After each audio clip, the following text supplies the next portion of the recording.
Isang banta sa NBA ang mensahe ni Luka Doncic, Los Angeles Lakers hindi pa tapos, gustong kunin si Jonathan Kuminga at Steve Kerr, kinumpara si Butler kay Kevin Durant. Si Luka Doncic ay tinatahak ang kanyang unang mga linggo bilang player ng Los Angeles Lakers at sa bisperas ng NBA All-Star break, isiniwalat niya ang kanyang plano kung paano niya balak gamitin ang paparating na bakasyon. Bagamat maaaring tila isang matagal nang nangyari, hindi pa lumilipas ang 2 linggo mula nang matrade siya mula sa Dallas Mavericks patungo sa LA Lakers. Ang Slovenian superstar ay nalampasan na ang injury sa binti na nagpahinto sa kanya ng higit sa 1 buwan at nakapaglaro na ng 2 laro kasama ang kanyang bagong team. Sa papalapit na NBA All-Star break, ibinahagi ng guard ang kanyang mga plano para sa mga susunod na araw. Sa tingin ko, habang papalapit ang break na ito, magkakaroon kami ng pagkakataong makapagpahinga, ani ni Doncic sa isang press conference matapos matalo ng Lakers laban sa Utah Jazz noong Huwebes sa Delta Center. Para sa akin, mas mental na pahinga ito kaysa sa kahit ano paman, pero kailangan ko pa ring magtrabaho. Hindi na ako makapaghintay na makabalik sa paglalaro. Ang hindi inaasahang trade na nagdala kay Luka mula Dallas patungong LA, kasabay ng pag-a-adjust sa isang bagong team, bagong kapaligiran, at bagong mga kakampi ay malamang na naging mabigat sa isipan niya nitong mga nakaraang araw.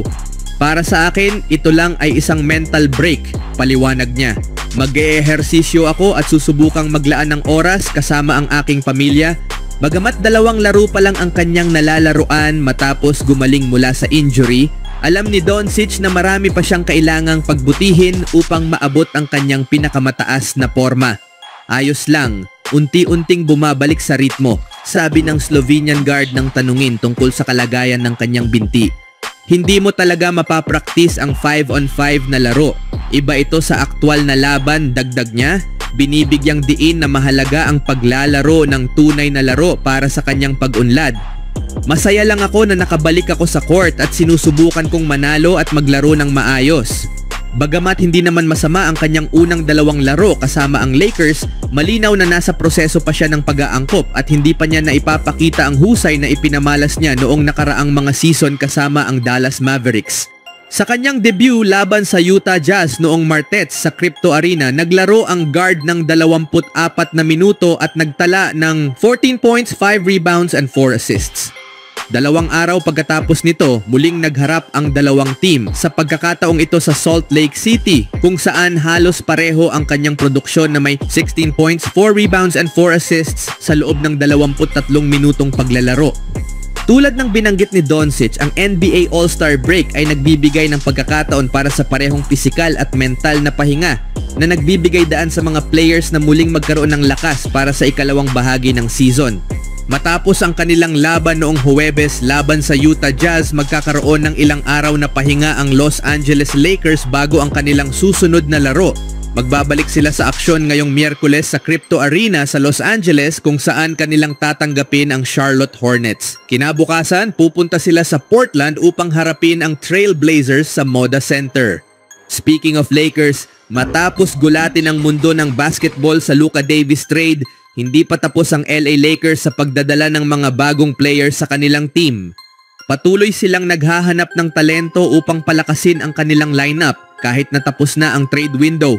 Ayon sa mga ulat, nakatutok si Rob Pelinka sa isang umuusbong na star mula sa Golden State Warriors. Ayon sa mga ulat, hinahangaan ng Lakers ang husay ni Jonathan Kuminga at interesado silang dalhin siya sa kanilang roster.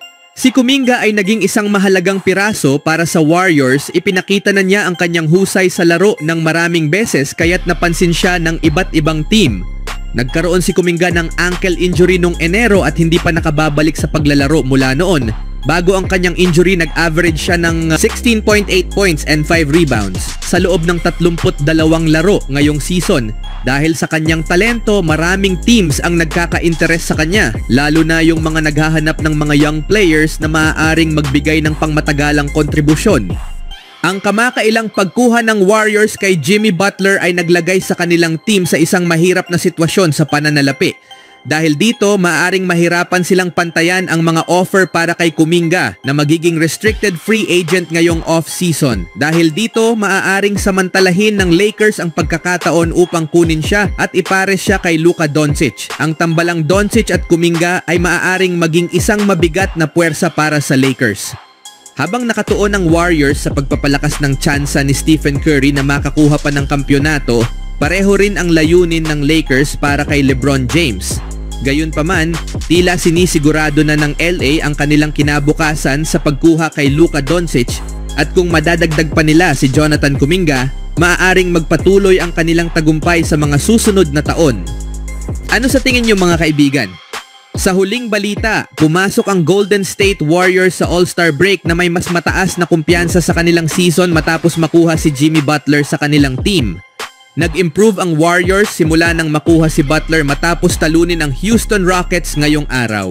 Isa siyang game changer para sa isang prangkisa, sabi ni Draymond Green tungkol kay Butler.